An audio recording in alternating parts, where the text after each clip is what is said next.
Welcome everyone to XBOSoft's quarterly webinar.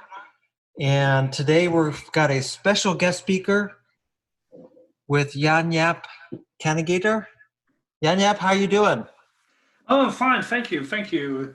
It's actually a bit strange. It's here 8 o'clock in the evening, so dark outside and cold, and for you it's in the morning, so all this feels a bit strange, but I'm doing fine, thank you, Phil. Good.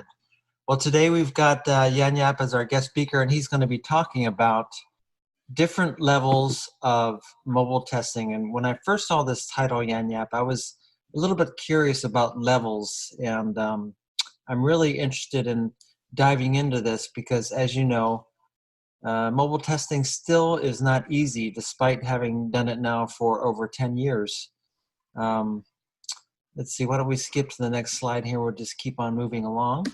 Yep. Don't cut corners. Wow. Okay. So a little bit about XBOSoft first. We were founded over 10 years ago. We've got offices in San Francisco and Beijing. And we do software QA consulting and software testing. It's all we do.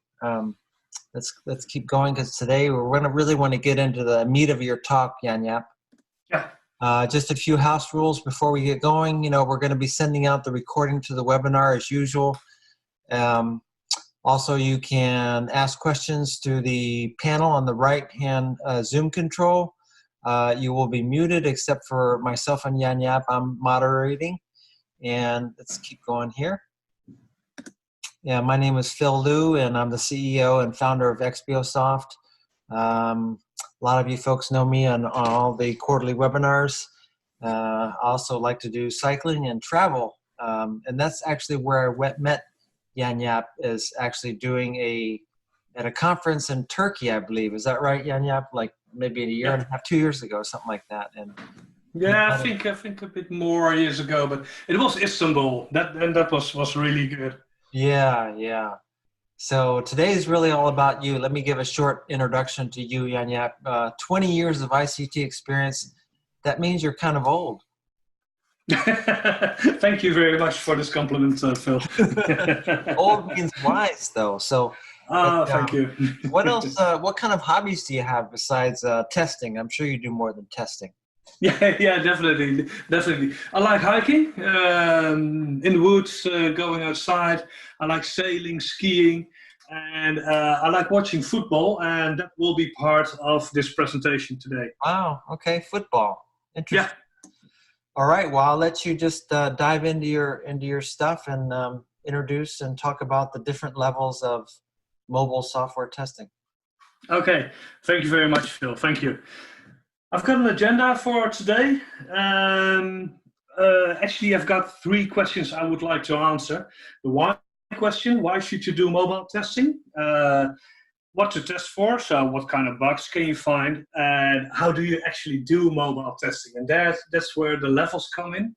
So I keep the best for last. So if you think halfway, well, it's not that good, it will only get better, I promise you that. Special thanks to 2 of my colleagues who are really great guys, Richard Decker and Dominique E, who told me very much about mobile testing, and we developed the model I will show at the end with the 3 of us. Well, there was already a picture before, but this is me in my favorite t-shirt. I love exploratory testing. Why should you do mobile testing? Well, actually, that question is not up to me. If it's up to me, you don't test your mobile app or responsive website. I'm not responsible for your business. I'm not responsible for your success. So, yeah, you could skip it. It saves money. But there are some considerations you should take into account. First of all is that when you look at apps or responsive websites, there's a lot of competition. These are figures from, I think, 2017 to 2018, and 3.6 million apps available in the Google Play Store, or 2 million apps in the Apple Store, and some other stores there as well. So there are so many apps that when your app is not good enough, they will find another app. And a couple of months ago, about a year ago, I came to the conclusion that my agenda app was not what I wanted it to be. So I was thinking, should there maybe be an alternative? Is there maybe another app available? There are so many apps that when you make an agenda app and you want to make money with it, with advertisement or something like that, but there are bugs in it, there are defects in it, or it doesn't work properly, people will find another one. So you better make a good product. 95 of the purchases in the Netherlands, I couldn't find figures for America, sorry, are done on a mobile or a tablet. So if you got a web shop or you try to sell stuff over the internet and you don't have a good responsive website or a good app, you will lose half your potential profit. There's also some inquiry how much time is spent on mobile app versus desktop app. And if you have a mobile app, it's more fun just to explore it, just to find out. You're sitting on the couch, you're clicking a little bit, and maybe you will sell your products this way. 85% of the users prefer mobile over web. And actually, mobile is more used than web. You can see in the graphs at the top. Jan Jaap, isn't that kind of dependent on what they're doing, though, as well?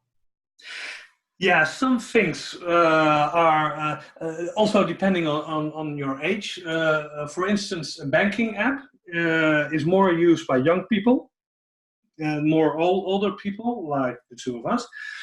Usually use banking apps more on a desktop, but also that's changing.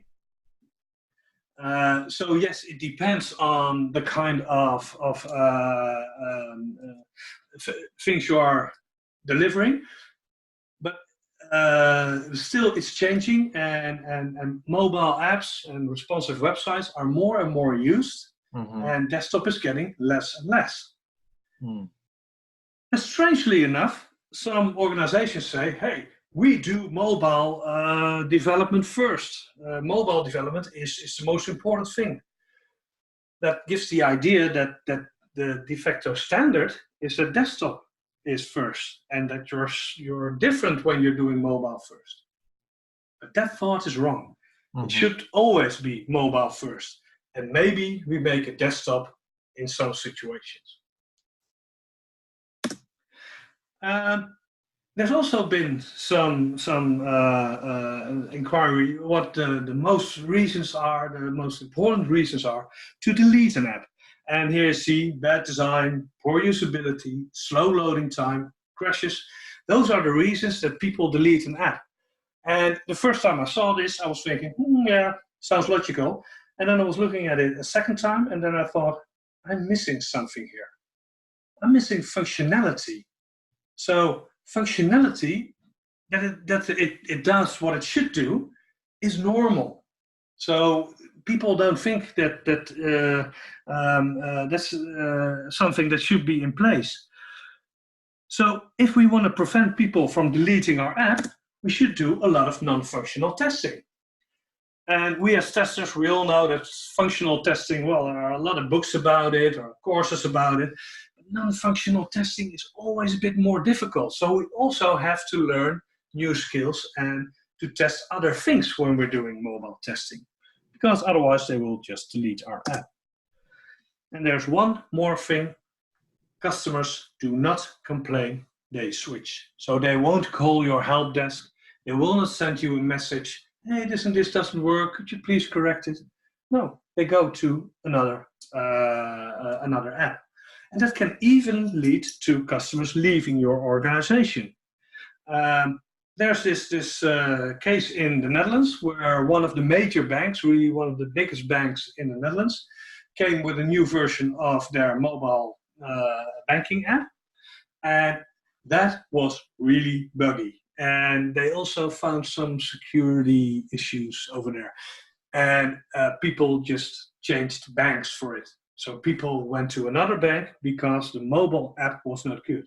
So this was really costing a lot of money. and not testing it costed them a lot of money. And so if it's up to me, you don't have to test your mobile website or your mobile app or responsive website. But consider that not doing mobile testing might cost a lot of money, might cost your reputation, might cost your clients, might even cost your business. So yes, I think that mobile testing is not a question, it's a must. You should do it if you want to be successful on the mobile platform. Well, this is actually what I just said, so this is actually double. But at the same time, there is a slight little problem with mobile testing. This is one of my personal heroes, Margaret Hamilton, maybe you know her. She's the first internationally recognized software development manager. Some people say that IT is a man's business. Well, the first software development manager in the world was a woman, so it's not entirely true that it's a man's world. And they see she has a pile of papers over there, and that's that pile of paper you see over there is actually the software printed out of that was used for the moon landing. She was responsible for the software development for the moon landing, and that's a lot of software. Wow! And that's difficult. That's a lot of testing, isn't it? Well, actually, this one, this one, of course, where they put it on the moon. But that one device you have in your pocket or beside you actually has a lot more software, much more software than was made for the moon landing. And we always say that the moon landing is technologically seen the highest achievement man-made ever did. But actually, this one phone is more complex, seen from a software perspective, of course, than the moon landing. So there's a lot to be tested. There's a lot of software in it. And that's not the only reason why mobile testing can be difficult. The other reason is that in this one phone you're having, we have all these different devices you see here on the right in one phone. Most of these devices have got sensors, and a sensor in an iPhone is different than a sensor in a Samsung phone, or different in a sensor, has got a different sensor in a OnePlus or something like that. So, and the fact that your phone, which is, for instance, using a GPS sensor, works fine on an iPhone, doesn't say anything if it works with the GPS sensors in an Android phone, or there are different kinds of Android phones. So it is a very complex thing, and the fact that something works on one doesn't say anything about whether it works on the other one. And there's the third problem. There are so many devices. There are so many iPads, tablets, phones. And all these phones have different operating systems. On Android, you've got this KitKat or Rio, and they're really different. So testing one device with one operating system gives you information, but not very much. So there's a lot of retesting to be done, regression testing to be done on different devices. That's also making it very difficult. So yes, it is very important, but it's more difficult than normal testing. Okay, but is there going something wrong? Are there any reasons you should do mobile testing? Could you find some bugs here? Yeah, you can.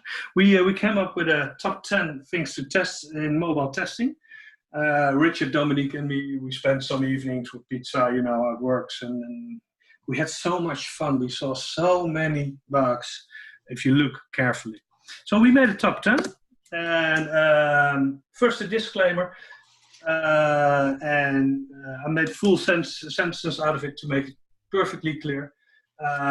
These examples are meant for examples for bad mobile design. It doesn't reflect our opinion of the company. And we've been looking for examples that have been corrected, so old one and new one. We didn't always find it. And things I will show could look different on your own device. That's the disclaimer. The first one, some websites, some organizations don't make a mobile website, a responsive website, or mobile app at all. Here you see a very nice website, speedtest.nl, and you can test the performance of your connection. And if you have a new supplier for your internet connection, they always say you have so many kilobytes up and so many kilobytes downtime for down speed and upload speed, download speed. And with this site, you can measure it and you can monitor it if you get delivered what they say. And the website works on your mobile phone, but you can't read it, you can't use it. So, yeah, they miss a lot of customers here. 1B, because it's actually the same problem. Some organizations then make a mobile website by making it scrollable in a horizontal way. That's the most easy way to make your normal website a responsive website. But scrolling vertically is totally normal. But scrolling horizontally, that's not people don't like that. People don't think that way. So it's better than to say that you don't have a responsive website and go to the desktop than do it this way. But it's corrected, and Orange Shop has got a very nice responsive website by now. The second one, what you see here is my dinner table, and one of my favorite hobbies is watching football. I used to play football, but by now I'm pretty much too old for it, sorry. And on Saturday morning with a cup of coffee, I would love to go to my favorite website, which is called Football International, and to see the last rumors and to see what matches will be there this weekend. But it doesn't rotate. Because it's made for a phone, which you normally don't rotate. But if you're using a tablet, it doesn't rotate, and that's not very difficult to build.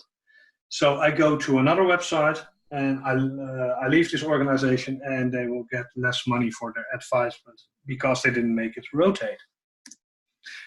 Third one, text too small. These are two responsive websites, but they made it so small, it's impossible to read.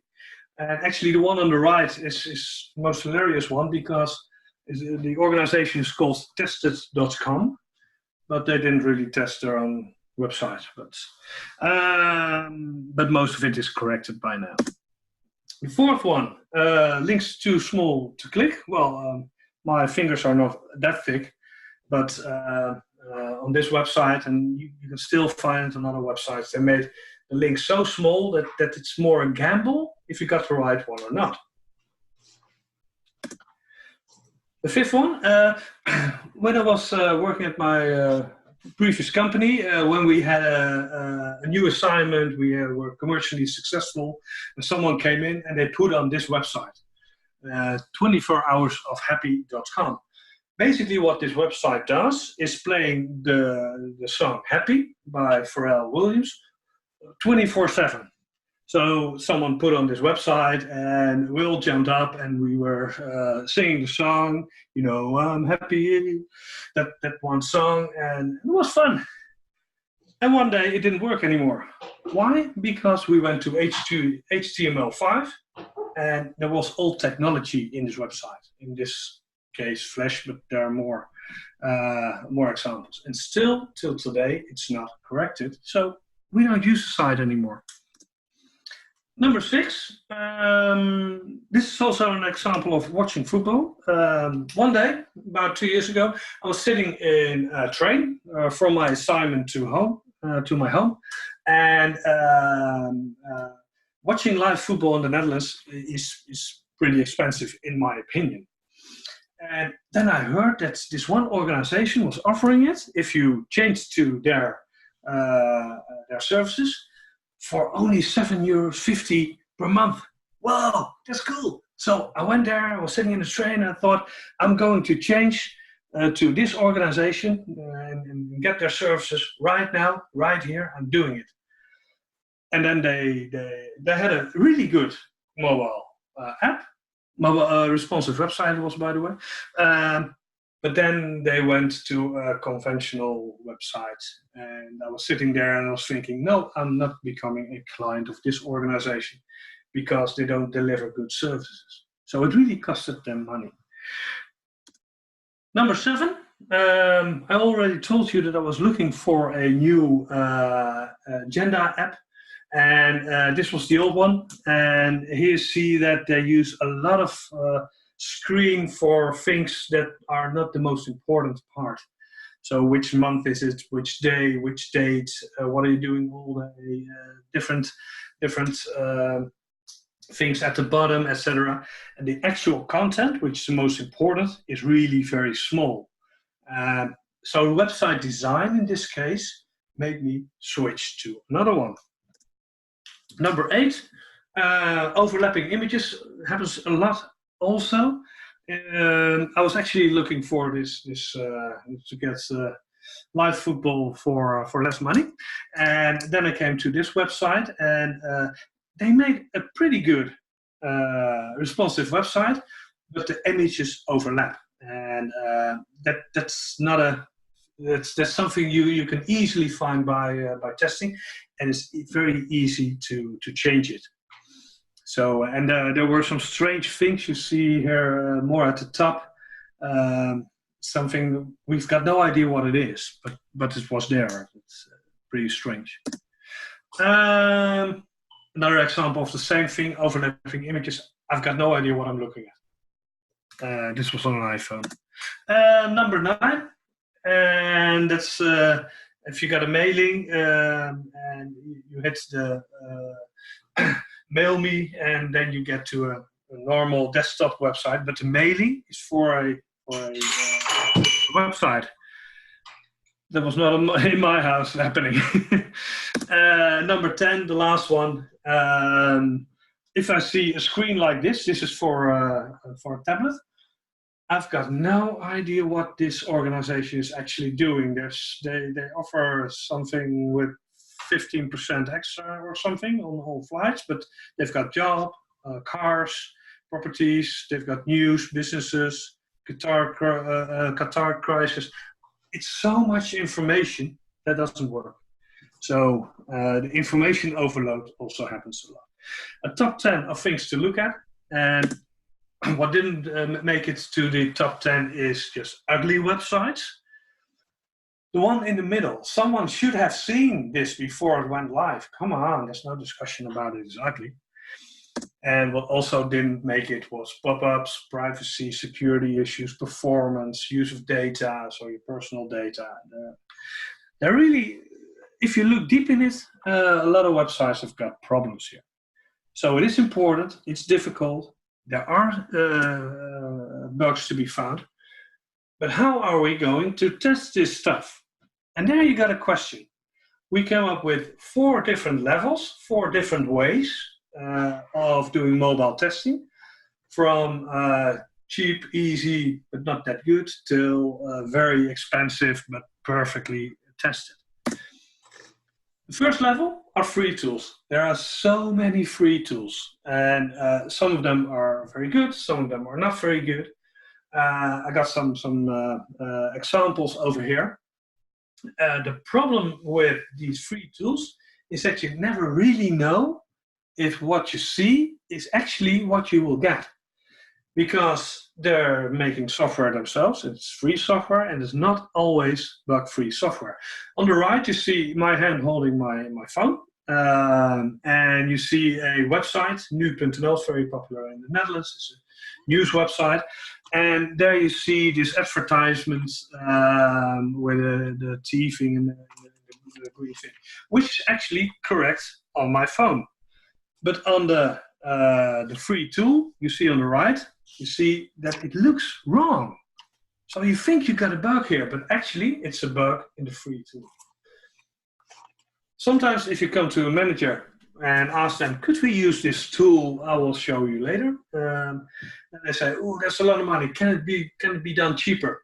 Then the answer is, yes, it can be done cheaper, but maybe we will make more mistakes in testing than we will actually find bugs. So that's a bit of difficulty here. It is cheap, but the quality is not very high. Number 2, developer tools, which are already much better. For instance, Xcode for Apple. That's really a very good platform for testing. And on the right, you see a part of Xcode, and there on the XBOSoft app, you see the development at the same time. You can see how it will be shown on an Apple. The bad thing about Xcode is that you can only see it on an Apple and not on an Android. So on an iPhone and not on an Android phone. So you have to use 2 different tools, 2 different development tools to do this correctly. You have to use Android Studio and Xcode, for instance. There are some examples of tools which can do both. The best known one is Chrome Developer Tools, which is for this part free within your Chrome browser. Just press F12 and you can start testing. This is mostly used for unit testing because you cannot really make test cases, but you can see how things will look on a phone. The third level, are very specific mobile automation tools. And this is really fun. These tools are great. I gave some examples, but there are many more. They cost a lot of money, but they really deliver good services. What they actually do, what you actually do is make test cases, mostly in Appium. So that's a mobile extension on Selenium. And you make a test case, and you most of the time you send this test case to the supplier you have, and they will do the test case on all these different devices. They could use simulators, emulators, but most of the time they're using actual devices. So they're doing the test case on different devices. You can say this device, this device, this device. The more devices you choose, the more expensive it will become, and you will get the results. Jan Jaap, could you go back to the free tools? I had a question that came in, and they were wondering about, with so many free tools, which would be when would you use these free tools, and what would be the top tools that you would use? Well, my last 2 assignments was not on mobile testing, so I haven't done mobile testing for 6 months. So I don't know what the best tool today is. I've been very deep into it about 2 years, 1.5 years ago, and then I came to Responsonator and iPadium. On iPadium, you can test iPad and iPhone, but it could very well be that today other tools are better, or that they didn't take the new version into iPadium or Responsonator. It's going so fast that I can't answer that question today. Okay. And so really look into it. If you go for the free tools, surely go for the Chrome developer tools. But they don't have all devices there, but they've got a very good set of devices in there.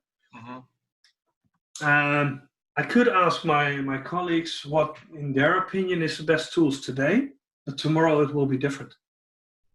It's going so fast. Okay. So I can't really answer the question, sorry. That's a fair answer. Yeah. Thank you. The backdraw of these specific mobile automation tools is what you get back are some possible bugs. Overlapping images is something that can very well be seen by these tools, but the functional parts cannot be seen by these tools if it works correctly or not. So what you actually get are small movies. Your test case has got this outcome. Please check it. So that takes a lot of time. A lot of managers think, hey, we got a new tool. How cool is that? so we can get rid of the testers. No, that doesn't work that way. There's still a lot of brain-centric work to be done when you use these tools. But at the same time, I love using them. Personally, I got only experience with Source Labs, Browser Stack, Perfecto Mobile, and we always used Appium to make the test cases. The best thing, the absolute top end of mobile testing is using actual devices. And there are these device farms or device boards where this organization is coming to you. They build up a board and all these different devices on it. You can't take the device away. They paid less for it because it was only for testing purposes, so you can't use the phone for nothing else than testing. And actual testing is being done on these devices. And yeah, that's then you really have from A to Z the actual software running on an actual device, and that's the best thing you can do. You can also do crowd testing. Applause is something I've actually a colleague of mine used it, where then you deliver software to real customers, but it's not yet out in the open, and they use your app for a week or a month or how long you want it to be used, and they will come back with the bugs. So, but it is very expensive. And it's very cool if you got a device board and you click press and all these different devices start doing the same thing and you look at it, wow, but then you have missed the bug, so you have to do it slowly. It takes a lot of time and money. So what you see is that there's a trade-off between quality and costs.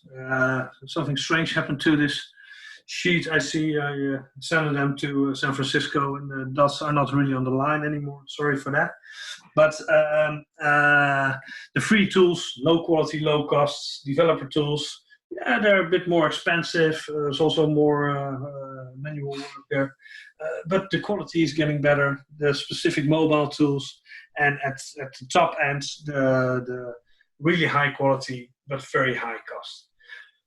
As far as we know, as far as we've seen, there's nothing that's inexpensive and high quality. So, of course, you want to be at the top left corner, but we didn't really find something there. So you have a trade-off, and this is, I think, the second most important question about mobile testing. The first most important question is, of course, shall we do it or not? Well, that's up to you. But then the second question is, how are we going to do it? And then take this graph and make up your mind. What is that funny symbol on the bottom right there? What is that? 37? This is page number. No, I was talking about the euro side. Oh, the euro. I'm just joking. I'm just trying to spice it up a little bit here. No, you're perfectly right. I have been looking if I could find more American figures or something like that, but I missed this one. Sorry. What I mostly did in practice, and these are two of the projects I did myself. I used combinations of different levels. On the left side, the business lease side, there's we built a new platform for a new portal for drivers. So they can find all kinds of information, they can ask questions, they can find documentation. Very cool portal, great. And on the right-hand side, there's a marketplace for second-hand cars. Mobile was very important here, so mobile had to be good. And on project one, we used free tools because there was not very much money available, etc., etc. Hey, but don't cut corners. And then we found out that, yeah, was it really good? what we actually did at this organization, and you can do this not very often, but it was definitely fun. We asked all the employees of this organization, what kind of device do you have, and would you like to do some testing in the evening? Get a pizza, and they were all testing on their own phone. That works for once or twice, and then we went live. But you can't do that really on the long term. On project number 2, we did the unit testing on the developer tools, so Xcode and Android Studio, and we did the actual functional testing. We did with I think that was Source Labs or Browser Stack. We used combinations, and by coincidence, I did all the levels. But try to find your own perfect combination or perfect level, because reaching a higher level is not the goal. Choosing the right level is the right goal. So let's come to a conclusion.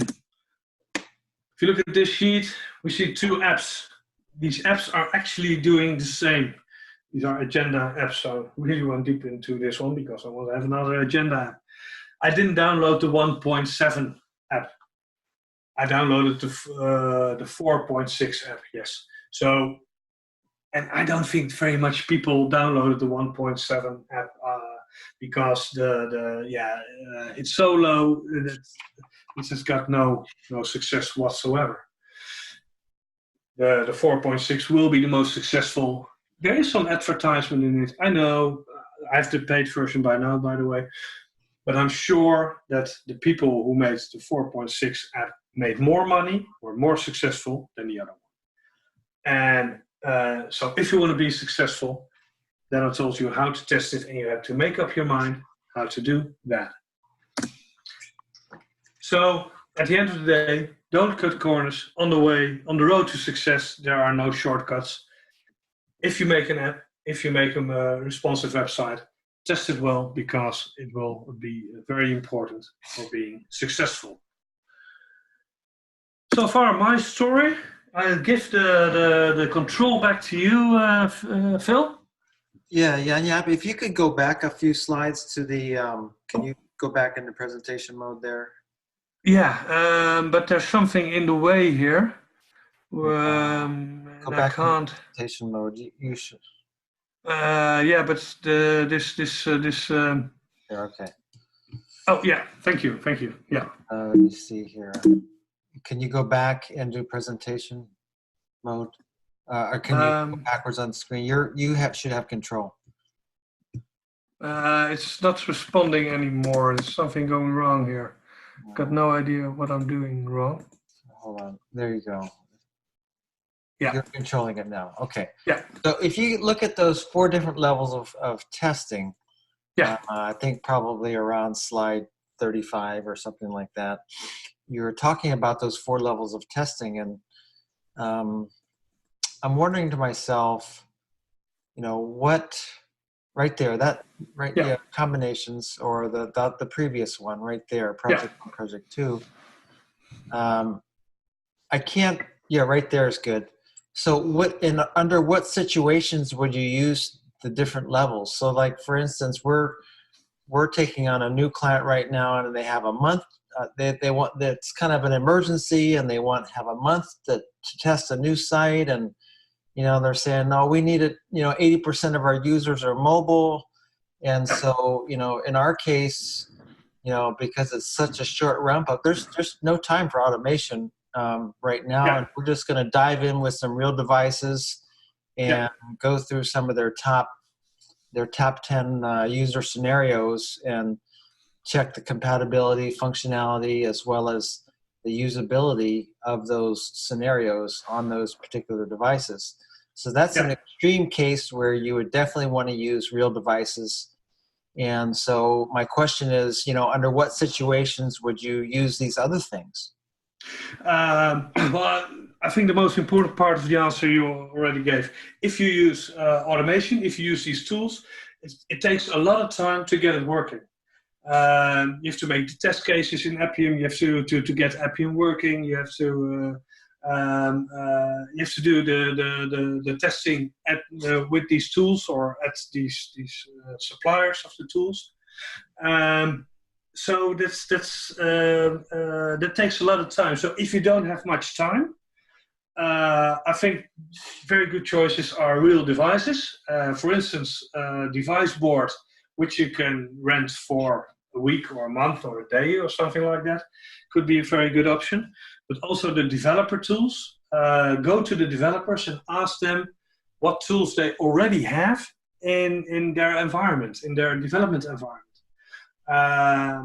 Because there's already so much available in the development environment. So and at least use the Chrome developer kit. Go to Chrome, press F12, and you will get a lot of functionality. So if you don't have much time, I would say a device board plus developer tools could be a good idea. And then for free tools, that's probably if you're in it for the long term and you have time to investigate these tools, because like you said, they're always changing. Yeah, that's you really have to be on top of it. Mm-hmm. And these tools are always made by people who are freeware, are open source. So you never know if there's a new device. It will be in the tool. So you're always not entirely sure if it's up to date. And if you're working with this one great tool, and then iPhone's coming with a new device, with a new iPhone. So Apple's coming with a new iPhone, and it doesn't support it. And this guy who made it, or these guys and girls who made it, don't come with a new version. You have to look for something else. So that's always also something that takes a lot of time. Yeah. Yeah. Okay. Well, let's conclude the webinar. I think we're just about out of time here. I don't see any questions come in, but in the audience, if you think of other questions that you may have and you forgot to ask them or something like that, we're certainly welcome to entertain them. We can also reach out to Jan Jaap. If you go to the last slide, Jan Jaap, you'll see contact information for yourself as well as for XBOSoft. And don't forget, folks, that we have a webinar every quarter. And there's lots of free information and stuff on mobile testing on our blog as well as in our white papers. And we will be sending a recording link for the webinar today as well as for the slides. And thanks a lot to Jan Jaap, who was generous enough with his time to share his knowledge. And thanks very much, Jan Jaap. We really appreciate your time. Okay, thank you very much. It was a pleasure to do it, and I wish you all the best. All right. Thank you, everyone. Bye-bye. Bye-bye.